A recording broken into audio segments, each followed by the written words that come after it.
இந்த மண்ணில் நடக்கக்கூடிய ஏதாவது ஒரு சிக்கலுக்கு அமமுக தரையிறங்கி போராடி இருக்குங்க? சொல்லுங்க. இனப்பற்று, மொழிப்பற்று அப்படின்னா என்னன்னு தெரியுமா?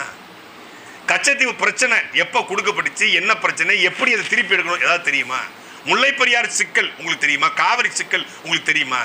ஏதாவது தெரியுமா? உனக்கு என்ன தெரியும்? ஓட்டுக்கு பணத்தை கொடுத்து ஓட்டு வாங்க தெரியும். இந்த திருமங்கலம் ஃபார்முலா, அந்த மாதிரியான பல ஆர்கே நகர் ஃபார்முலா மாதிரி ஃபார்முலாக்களை உருவாக்கி லாபி பண்ண தெரியும். கூவாத்தூரில் வச்சு எம்எல்ஏக்களை காசு கொடுத்து வாங்கி எதையாவது பண்ண தெரியும். 18 எம்எல்ஏக்களை பிரித்து வந்து அதிமுகவில் இருந்து கொண்டே அதிமுகவை அழிப்பதற்கு பார்க்க தெரியும்.